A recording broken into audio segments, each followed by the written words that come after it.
مثال کے طور پر آج کل آپ نے دیکھا ہوگا پچھلے 75 سال میں ہوا یہ کہ ایک ٹرینڈ چل پڑا، بہت سارے لوگوں نے ایک ناکام کوشش یہ کی ہے کہ انہوں نے اسلام کو ایک مذہب بنانے کی کوشش کی۔ میرے لفظ یاد رکھیے، جبکہ اسلام مذہب نہیں ہے۔ بہت ہمارے ہی لوگوں نے اسلام کو ایک مذہب بنانے کی کوشش کی، جبکہ اسلام ایک مذہب نہیں ہے، اسلام ایک دین کا نام ہے۔ اب مذہب اور دین میں کیا فرق ہے؟ مذہب کہتے ہیں کہ صرف رنگ ڈھنگ اپنانے کو، عبادت کرنے کو ہم مذہب کہتے ہیں۔ مثال کے طور پر سفید کپڑے پہن لیے، داڑھی رکھ لی، ٹوپی پہن لی، پگڑی باندھ دی، نماز پڑھتے ہیں، تو یہ مذہب ہے۔ اور دین کیا ہے؟ دین کہتے ہیں کہ تمام اعمال، چاہے وہ گھر کے ہیں، چاہے وہ کاروبار کے ہیں، چاہے وہ سیاست کے ہیں، چاہے وہ اسلام کے ہیں، چاہے وہ غیر اسلامی ہیں، تمام اعمال میں نبی علیہ الصلوۃ والسلام کی پیروی کو اپنے سامنے رکھنا، اس کو ہم دین کہتے ہیں۔ مجھے اچھی طرح یاد ہے، ایک بزرگ تھے تو ان کے ڈرائیور ان کے پاس آئے تو انہوں نے کہا کہ حضرت وہ گاڑی ہمیں بیچ دینی چاہیے۔ پوچھا کیوں؟ تو کہنے لگے اب جب مستری سے ٹھیک کروائی ہے تو اس نے بولا کہ اب تو اس کو ٹھیک کر دیا ہے، لیکن بہت جلد اس میں اتنا بڑا خرچہ لگنے والا ہے کہ انجن خراب ہونے کا خطرہ ہے، بیچ دو پہلے سے۔ تو فرمایا تو اس کا مطلب تم مجھے یہ سمجھا رہے ہو کہ ہم اپنے کارنامے کسی اور کو تھوپ دیں اور کسی کو دھوکے میں رکھ کے اس گاڑی کو بیچ دیں تاکہ خرچ اس کے ذمہ پڑ جائے؟ اس کو دین کہتے ہیں، اس کو دین کہتے ہیں۔ اس احساس کو دل میں لانا کہ ہم جو کام کر رہے ہیں، جو بھی کام کر رہے ہیں، کیا اس کا معیار ایسا ہے کہ آپ اس معیار کے مطابق اللہ اور اس کے رسول کو راضی کر رہے ہیں؟ بہت سارے لوگ ہمارے میں آج کل ایسے ہیں کہ ہم سرمایہ داروں کو راضی کرنے کے لیے لگے ہوئے، ہم سوچتے ہیں کہ جو پیسے والے لوگ ہیں وہ راضی ہو جائے۔ اچھا اگر ہم صحیح بات کریں گے تو ان کے پیٹ میں درد ہو جائے گا، اگر آپ ان کے پیٹ کا خیال رکھو گے تو اللہ اور اس کے رسول صلی اللہ علیہ وسلم کی ناراضگی آپ کے ذمہ پڑ جائے گی۔ رزاق کوئی اور ہے، رزاق دنیا کے لوگ نہیں۔ جمعے کا دن کیوں بنایا؟ کبھی اطمینان سے آپ جو خطبہ دیتے ہیں جمعے کو، اس کا مکمل ترجمہ پڑھیے اور پھر نبی علیہ السلام کا حکم پڑھیے۔ جمعہ کیوں؟ تاکہ امام ہی ایک ایسا بندہ ہے پورے محلے میں جس کو اللہ نے اختیار دیا کہ وہ امر بالمعروف اور نہی عن المنکر کی باتیں جمعے والے دن ممبر پہ کھڑا ہو کر کرے۔ اب ہم کہاں سے پچھڑ گئے؟ ہم لوگ کہاں سے پچھڑے؟ کیونکہ پچھلے 75 سال میں بڑی خوش اسلوبی کے ساتھ ہم لوگ امر بالمعروف کی باتیں کر رہے ہیں۔ کس کی باتیں کر رہے ہیں جی؟ لیکن آگے اگلی بات نہیں کر۔ ہم یہ کہہ رہے ہیں نماز پڑھو، روزہ رکھو، حج کرو، زکوٰۃ دو، سچ بولو، ہم یہ کہہ رہے ہیں غریبوں کی آپ مدد کرو، لیکن جب شادی گھر میں شادی ہوتی ہے، ایک ہی پنڈال کے نیچے لڑکے اور لڑکیاں بے پردہ پھرتی ہیں تو لمبی لمبی داڑھی والے بھی یہاں کور میں بریانی سائڈ پہ بیٹھ کے کھاتے ہیں۔ مطلب ہم امر بالمعروف کی بات تو کرتے ہیں، نہی عن المنکر کے اوپر ہم نے عمل کرنا۔ اب کیونکہ اسلام نے کہا تھا کہ نیکی کی طرف بلاؤ گے لیکن برائی سے ان کو روکو۔ اب جب برائی سے روکنا شروع کیا، روکنا بند کر دیا، جب برائی سے روکنا بند کر دیا تو ہمارے پاس مسلمان تو ہیں، اب نیک مسلمان نہیں ہے، دیندار گنہگار ہیں۔ کون سے؟ اب ہمارے پاس نیک مسلمان نہیں ہے، کون سے مسلمان بچے ہمارے پاس؟ دیندار گنہگار۔ مطلب وہ مسجد میں نمازی ہے، گھر میں بدماش ہے۔ مسجد میں نمازی ہیں، باہر کسی کی بیٹی کی طرف گندی نگاہ ڈالتے ہیں، مسجد میں نمازی ہیں، باہر سود کھا رہے ہیں، مسجد کے اندر نمازی ہیں، باہر گالی دے رہے ہیں، مسجد کے اندر نمازی ہیں، باہر ٹھگی مار رہے ہیں، کیونکہ ہم نے اپنے خطبات کے درمیان واضح طور پر یہ بات کہنی بند کر دی کہ آپ اگر ماں باپ سے بے عزتی کرو گے، آپ اگر اپنی ماں کے چہرے پہ تھپڑ مارو گے تو آپ کی نماز نہیں ہوگی۔ ہم صرف یہ بتا رہے ہیں کہ وضو کیسے کریں گے، قبلے کی طرف کیسے کھڑے ہوں گے، صفیں کیسے درست کریں گے، لیکن ان کو یہ بتانا بھول ہی گئے کہ یہ مسجد اس لیے قائم کی گئی تاکہ ایک بندے کو امام بنائے، اس امام کے پیچھے شیخ الحدیث بھی نیت باندھیں گے، صدر بھی، وزیر بھی، افسران بھی، سرمایہ دار بھی، غریب بھی، امیر بھی، یعنی یہ تمام صلاحیت والے لوگ اس امام کی اقتدا اس لیے کر رہے ہیں تاکہ یہ اس بات کو سمجھ لیں کہ دین کے معاملے میں ہماری صلاحیتیں ہمارے گھر پر رہیں گی، ہم اللہ اور اس کے رسول کی اطاعت کے لیے تیار ہوں گے۔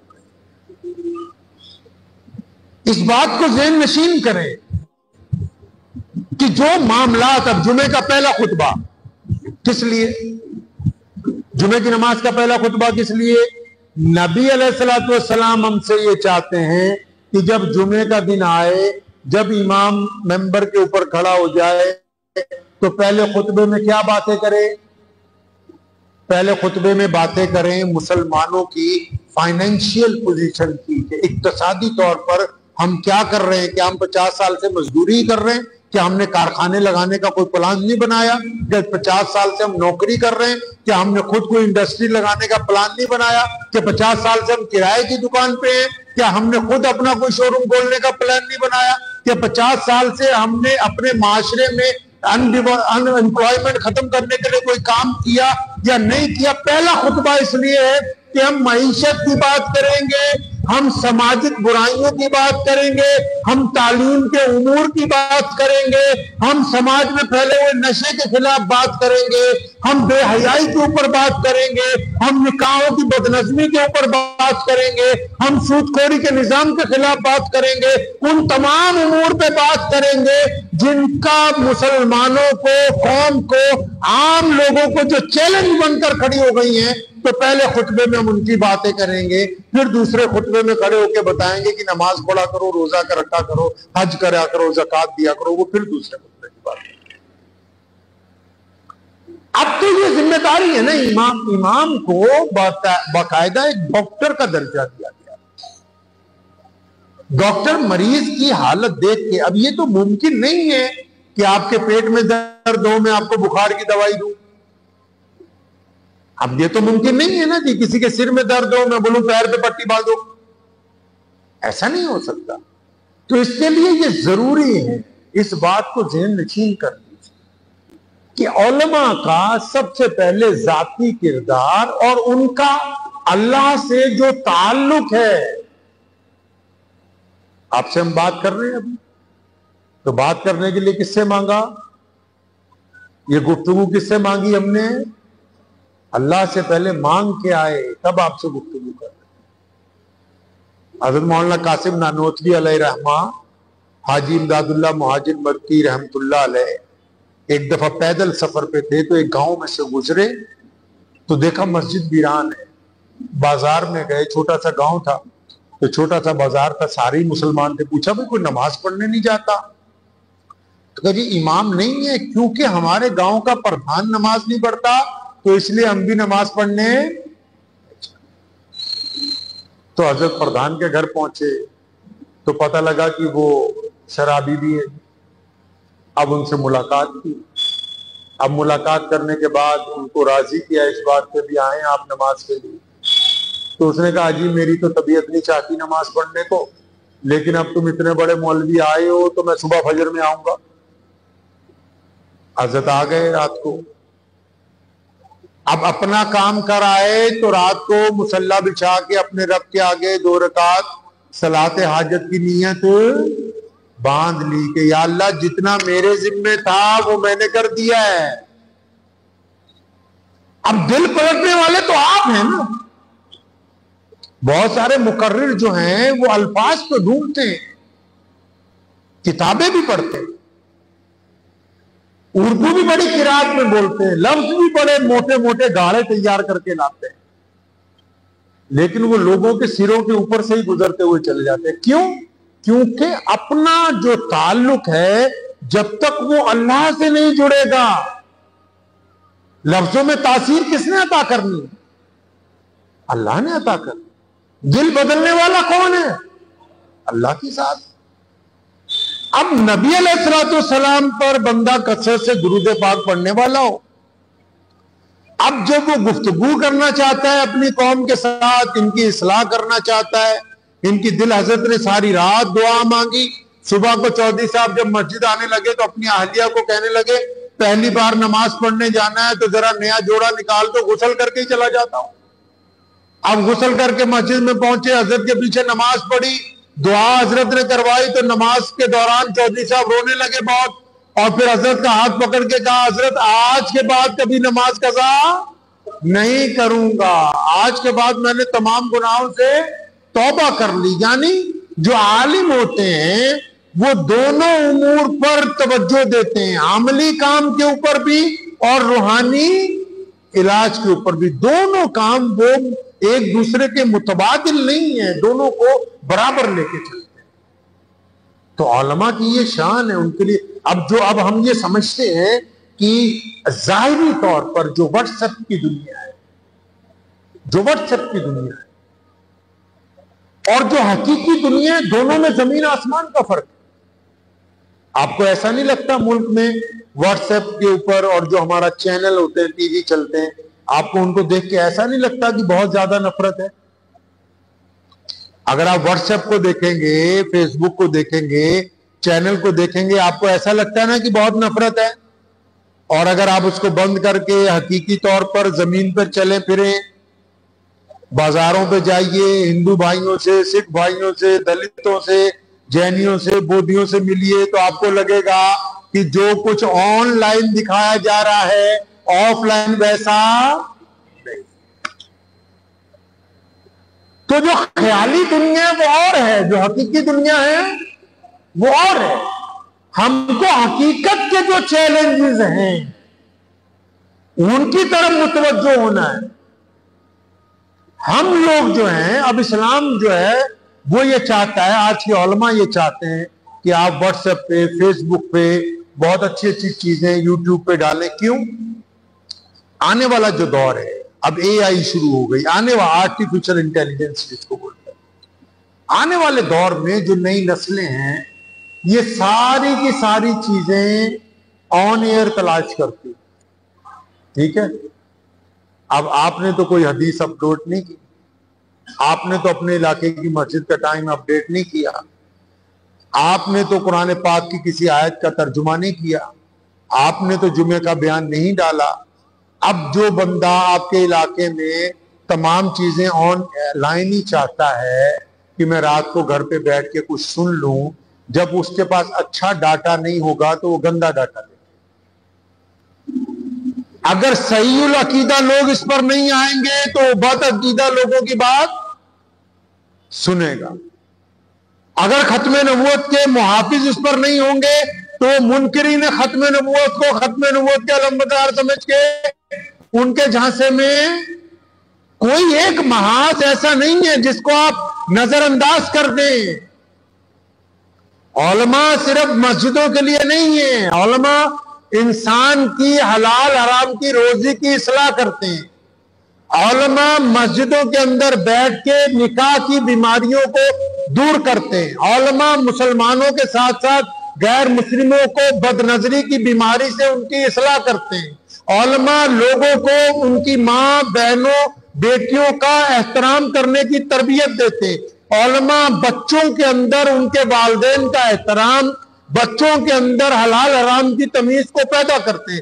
علماء مسلمانوں کی صفوں کے اندر نفاق کو دور کرتے ہیں۔ علماء دو جماعتوں کے اندر جو توڑ ہوتا ہے اس کو ختم کرتے ہیں۔ وہ بندہ عالم ہو ہی نہیں سکتا جو کسی ایک مسلک پر چلتا ہو اور سارا دن دوسرے مسلک کی برائی کرتا ہو، وہ بندہ عالم کیسے ہو سکتا ہے؟ جو کسی ایک خاص جماعت کا ہو لیکن دوسری جماعتوں کی تردید کرتا ہو۔ جو لوگ کلمہ لا الہ الا اللہ محمد رسول اللہ پڑھتے ہیں، ان کا پہلا مقصد اللہ اور اس کے رسول صلی اللہ علیہ وسلم کی اشاعت کرنا ہے، نہ کہ صرف اپنی جماعت کی بات کرنا ہے۔ ہم لوگ کہاں مار کھا رہے ہیں؟ ہمارے ملک میں اگر آپ یورپ میں جائیں، فرانس میں 100 مسجدیں تھیں سن 1990 میں، آج 1000 مساجد۔ امریکہ میں، لاس اینجلس میں، یورپ میں، اسپین میں جائیے کبھی آپ۔ ہم کہاں مار کھا رہے ہیں؟ ہم نے اسلام کو نعوذ باللہ مؤخر کر دیا۔ میری بات ہو سکتا ہے آپ کو شاید تکلیف دی جائے، لیکن یہ حقیقت ہے۔ ہم نے جو بڑے بڑے پروگرام کیے، بڑے بڑے اجتماعات کرتے ہیں جو ہم اپنی مجلس سے، اپنی جماعت سے، اپنے لگ سے اس کی شروعات کرتے ہیں اور اسی پر جا کے اس کا اختتام کرتے ہیں۔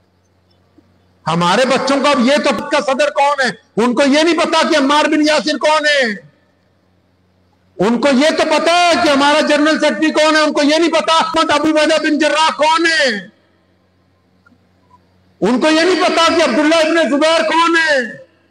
وہ جانتے ہی نہیں سیدنا عباس رضی اللہ تعالیٰ عنہ کو۔ ان کو پتا ہی نہیں کہ سیدنا ابو ذر غفاری کی شان کیا ہے۔ ان کو پتا ہی نہیں خالد ابن ولید کون ہے۔ کیوں؟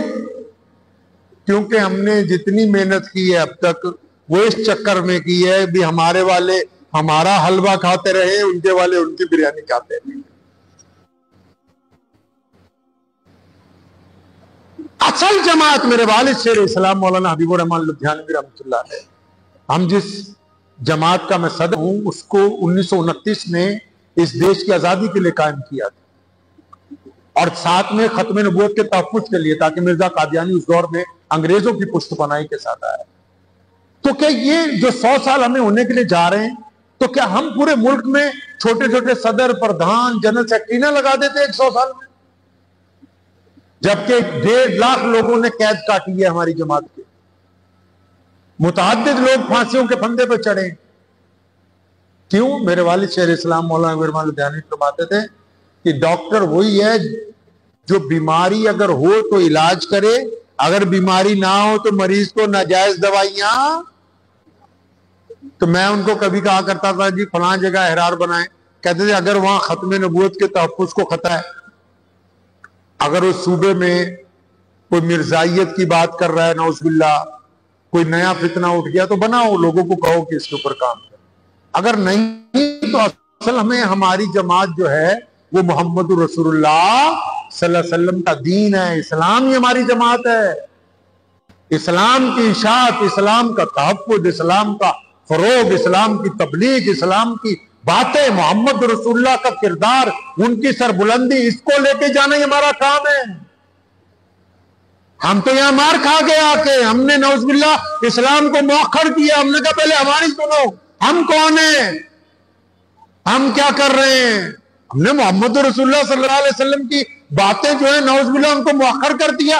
اپنی بات جب سامنے رکھی ہے تو لوگوں کے پلے پڑی نہیں ہے، بس ہم لوگ کھانا پوری کر رہے ہیں۔ وہ کہتے ہیں نا بھی میں تمہیں شیخ کہتا رہوں، تم مجھے شیخ کہتے رہو، بس تاکہ ہم دونوں کا معاملہ حل ہوتا ہے۔ غیر مسلم اقوام جو ہیں، ابھی ہم لوگ وہاں پربنی میں تھے، مفتی طلحہ اشرفی آئے ہوں گے، پچھلے سال کی بات ہے، تو وہاں میں نے علماء سے پوچھا، وہ مہاراشٹر میں جب میں کہ یہ بتاؤ آپ کے پاس مراٹھی میں قرآن پاک ہے کیا ہے؟ وہاں تو سب لوگ چپ۔ کیا آپ کو یہ کسی نے نہیں بتایا کہ عالم کی شان یہ ہوتی ہے؟ نبی علیہ السلام یہ چاہتے ہیں کہ ہماری عبادت کی، قرآن کی، رسول اللہ کی زبان عربی ہے، لیکن اسلام اقوام عالم کا دین ہے۔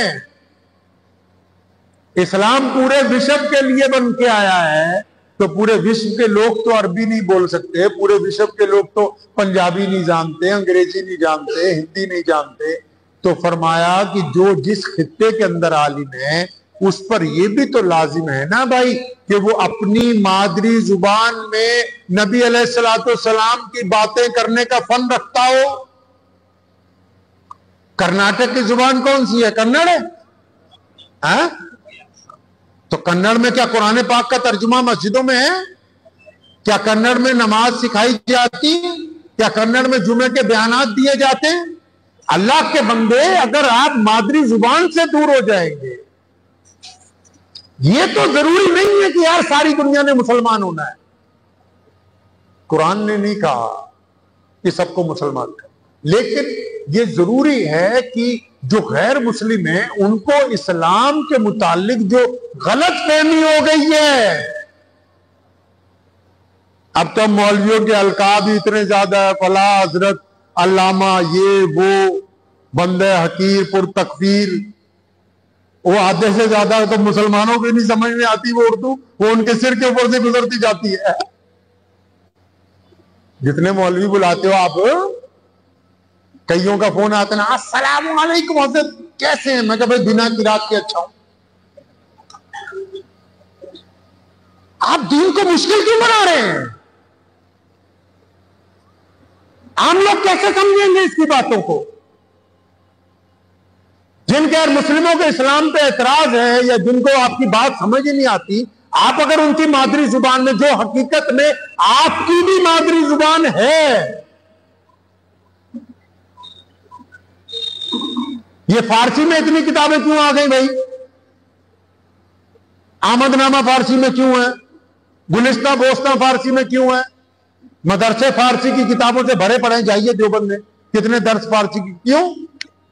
ارے ہمارے اکابرین نے، امام ابو حنیفہ نے، احمد بن حنبل نے، ابن تیمیہ نے، صاحب نسائی نے اس بات کو 1000 سال پہلے سمجھ لیا کہ اس دور میں عربی کے بعد فارسی سب سے طاقتور ترین زبان تھی، فارسی کی زیادہ بول چال تھی، فارسی کے زیادہ ملک تھے، فارسی میں زیادہ لوگ بات کو سمجھ لیتے تھے. تو انہوں نے پورے کا پورا دین، بڑی بڑی کتابیں حدیث کی اٹھا کے فارسی میں لکھ دی. جو ابھی تک آپ پڑھا رہے ہو، اب تمہیں بتا نہیں کہ دین کو ہندی زبان کی ضرورت ہے، دین کو انگریزی کی ضرورت ہے، دین کو کنڑ کی ضرورت ہے، دین کو پنجابی کی زبان کی ضرورت ہے. بات ہی نہیں کرتے اس زبانوں کو. کہاں لے کے جا رہے ہو اسلام کو؟ بس ہم لکیر کے فقیر نہیں ہیں. محمد رسول اللہ صلی اللہ علیہ وسلم نے دنیا کا سب سے ایڈوانس دین ہم کو عطا کیا ہے. سب سے جدید ترین مذہب ہمارے پاس ہے. اس مذہب کے فروغ کے بیچ میں رکاوٹ کون لیا؟ ہم اپنی زبان کو ہی لیا کہ جی ہم تو گلابی اردو بولیں گے. اب وہ گلابی اردو آپ کو سمجھ آ جائے، ہاؤ تو ہاؤ، نہیں ہاؤ تو ہاؤ. اس بات کو علماء کو یہ بات سمجھنی ہے.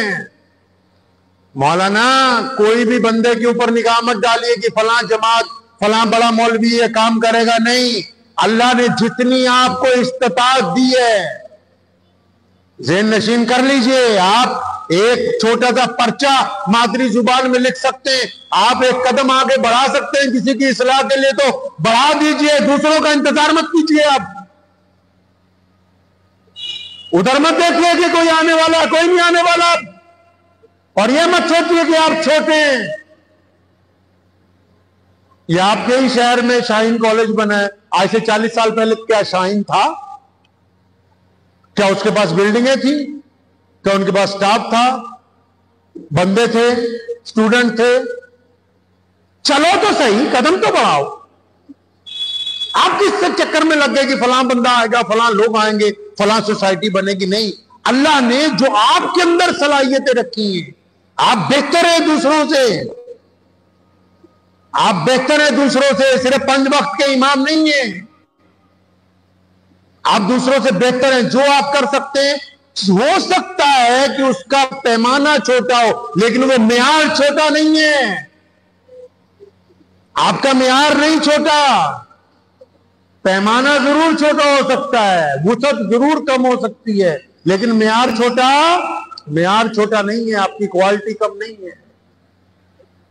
تو ان باتوں کو ذہن نشین رکھیے. جو علماء ہیں وہ صرف نماز پڑھانے کی چیز نہیں ہے، یہ قوم کی قیادت کے لیے آئے، قوم کی اصلاح کے لیے آئے. قوم کو سیدھے راستے پر لے جانے کے لیے آئے، اسلام کی تفسیر بیان کرنے کے لیے آئے۔ ان کا کردار بڑا مثبت ہوتا ہے، یہ ظاہری طور پر بھی بڑے پاک ہیں، باطنی طور پر بھی۔ آپ نے سنا ہوگا نا کہ ہر بندہ چاہتا ہے کہ اسے جنت مل جائے، سنا ہے نا بھی، ہر بندہ چاہتا ہے۔ آپ کو پتا ہے کہ نبی علیہ السلام کے بعد جو بڑے عالم ہیں ان میں کون ہے؟ مولا علی کرم اللہ وجہ۔ نبی علیہ السلام فرماتے ہیں سب لوگ جنت مانگتے ہیں، ایک جگہ فرمایا جنت کہتی ہے اللہ سے، یا اللہ یہ 4 بندے کسی دن اکٹھے آ جائے نا تو میں ان کی میزبانی کروں۔ جنت فرمائش کر رہی ہے تو دنیا والے کہتے ہیں ہمیں جنت مل جائے۔ جنت کہتی ہے کہ یا اللہ اگر یہ کوئی 4 بندے، وہ کون سے 4 بندے؟ کہتی ہے اگر مولا علی آ جائے نا کبھی، سیدنا مقداد کبھی آ جائے نا ان کے ساتھ، سیدنا سلمان فارسی ان کے ساتھ ہو نا، اور چوتھے نمبر پہ سیدنا عمار بن یاسر رضی اللہ تعالیٰ عنہ۔ جنت کہتی ہے یا اللہ یہ 4 اگر کسی دن اکٹھے آ جائیں، اور 4 اپنے دور کے علم کے سمندر ہیں، کہتی یا اللہ اگر یہ اکٹھے کبھی آ جائے تو میں ان کی بڑی میزبانی کروں۔ تو اللہ کریم نے آپ کو بڑا نوازا ہے، آپ کا کام بڑا معیار ہے، مسلمانوں میں اللہ نے آپ کو بڑی عزت دی ہے، تو بڑے اعتدال کے ساتھ اور جرت کے ساتھ دونوں چیزوں کو بالکل یکسر لے کے چلنا ہے۔ آپ صلی اللہ علیہ وسلم کی اگر آپ دعائیں پڑھیں گے نا، نبی علیہ السلام نے تمام شرور سے پناہ مانگی، فتنوں سے پناہ مانگی، اسی کے درمیان یہ بھی دعا کی کہ یا اللہ میں بزدلی سے آپ کی پناہ چاہتا ہوں۔ کیونکہ نبی علیہ السلام یہ تعلیم ہم کو دے رہے ہیں کہ اگر ان کے مزاج میں گھبراہٹ ہوگی، ان کے مزاج میں اگر بزدلی ہوگی تو یہ کوئی بھی دین کا امور اس کی تکمیل تک لے کے نہیں جا سکتے۔ تو امید کرتا ہوں کہ جو چھوٹی سی باتیں آپ کے ساتھ ہوئی ہیں تو اللہ کریم مجھے بھی اور آپ سب کو بھی ان باتوں پہ عمل کرنے کی توفیق عطا فرمائے۔ ایک گزارش آپ حضرات سے یہ ہے، تمام حضرات اپنا ایک چینل بنائی،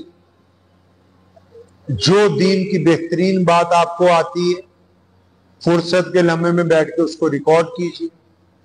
اس کو ہم لوگ اس لیے نہیں کہ اس سے کچھ کمانا ہے، آپ کے سامنے میں موجود ہوں، ہمارے پاس ابھی تک کوئی بھی آفیشل چینل نہیں ہے، کوئی مونیٹائز چینل نہیں، کوئی 1 روپیہ آج تک کسی بھی ویب سائٹ سے نہیں لیا گیا۔ کیوں؟ کیونکہ یہ صدقہ جاریہ ہے، یہ رسول اللہ صلی اللہ علیہ وسلم کا دین ہے جو لوگوں تک پہنچانا ہے۔ اب ہماری ذمہ داری بنتی ہے، اگر آپ فری ٹائم میں بچوں کو پڑھا سکتے ہیں ان کو پڑھائیے۔ کچھ لوگ ایسے ہیں جو آپ کی خاص توجہ چاہتے ہیں، مطلب وہ اتنے گنہگار ہو گئے ہیں کہ مسجد تک آتے نہیں۔ کبھی کبھی ایک آدھے ایسے بندے سے ملاقات کر لیجیے، کوئی ایک آدھا کاروبار سائٹ میں شروع کیجیے کہ اتنی رقم ہمارے پاس ہو کہ ہم اپنے کھاتے میں سے بھی دین کو کچھ، کیونکہ یہ جو سرمایہ دار ہیں مجھے کہتے ہوئے کوئی حرج نہیں ہے، یہ اپنی عیاشی پر پیسے خرچ سکتے ہیں، شادیوں پر فالتو پیسے خرچ سکتے ہیں، مدرسے مسجدوں کی عمارتوں پر غیر ضروری خرچ کر سکتے ہیں، لیکن ایک امام کو اس کے معیار کے مطابق تنخواہ نہیں دے سکتے۔ اس معاملے میں یہ کنجوس ہیں، مجبور ہیں بیچارے، کیونکہ ان کو پتہ ہی نہیں کہ آپ یہ دیکھیے جو 4th کلاس کا ملازم ہوتا ہے، گورنمنٹ نے کلاس بنائے ہوتے ہیں اوپر سے نا، جیسے chief secretary 1st class, assistant secretary, ایسی طرح کلاس ہوتے ہیں۔ جو 4th کلاس کا جو امپلائی ہوتا ہے گورنمنٹ کا، اس کی بھی تنخواہ 40, 50, 60 ہزار روپے ہوتی ہے۔ تو ان کے امام کی تنخواہ تو ایک مزدور کی دہاڑی سے بھی کم ہے۔ ہمارے جو پہلے خلیفہ تھے امیر المومنین سیدنا ابو بکر صدیق رضی اللہ عنہ، جب ان کو خلیفہ بنایا گیا، یہ آج آپ کل سنتے ہو نا الیکشن کمیشن کے پاس لوگ دیتے ہیں کہ ہمارے پاس یہ ہے یہ نہیں، کیونکہ ہم ممبر بننے جا رہے ہیں پارلیمنٹ کے، MLA بننے جا رہے ہیں، تو اپنا لکھ کے دیتے ہیں سب کچھ۔ یہ کام ابو بکر صدیق رضی اللہ عنہ نے شروع کیا۔ جب خلیفہ بنے تو اپنی ساری پراپرٹی، سارا مال اللہ کے راستے میں دے کے خالی ہو گئے۔ کیوں؟ کہ اگر کاروبار ہوگا تو بڑھے گا تو کل کو لوگ کہیں گے خلیفہ نے حکومت کے پیسے سے کاروبار بنایا، سب کچھ دے دیا، خالی ہو گئے۔ اب صحابہ نے کہا کہ حضرت آپ تو بالکل خالی ہو گئے، روٹی کیسے کھاؤ گے؟ تو ان کا یار میری تنخواہ لگا دو۔ تو حضرت عثمان رضی اللہ تعالیٰ عنہ، مولا علی رضی اللہ تعالیٰ عنہ بڑے بے تکلف ان کے دوستوں میں سے، یار تنخواہ لگائیں کتنی لگا دیں بتاؤ؟ ابو بکر صدیق نے کیا کہا خلیفہ بن کے؟ فرمایا ایسا کرو نا، جو دن میں مزدور جاتا ہے نا منڈی میں مزدوری کرنے، اس کو جتنی ایک دن کی یومیہ مزدوری دیتے ہو اتنی ہی خلیفہ کی بھی یومیہ مزدوری لگا۔ ٹھیک ہے؟ اب جیسی انہوں نے یہ بات کی صحابہ بڑے حیران ہوئے کہ لگا ابو بکر آپ کیسی باتیں کرتے ہو، مزدور تو اتنے پیسے کماتا ہی نہیں ایک دن میں کہ وہ آرام سے اپنے بچوں سے روٹی کھائے، اچھے کپڑے پہنے، گھر بنائے۔ فرمایا اچھا مزدور کی دیہاڑی اتنی کم ہے؟ پتا تو ان کو بھی دیہاڑی اتنی کم ہے کہ ہاں امیر المومنین مزدور کی دیہاڑی تو بہت کم ہوتی ہے۔ تو انہوں نے اپنے پرسنل سیکرٹری کو بلایا، جب خلیفہ بنے اس دن کی بات بتا رہا ہوں آپ کو، پہلا حکم لکھو مسلمانوں کی حکومت ہے، نبی علیہ السلام کے بعد خلافت بنی ہے، خلافت کا پہلا حکم سنو، پہلا آفیشل حکم، پہلا نوٹیفیکیشن۔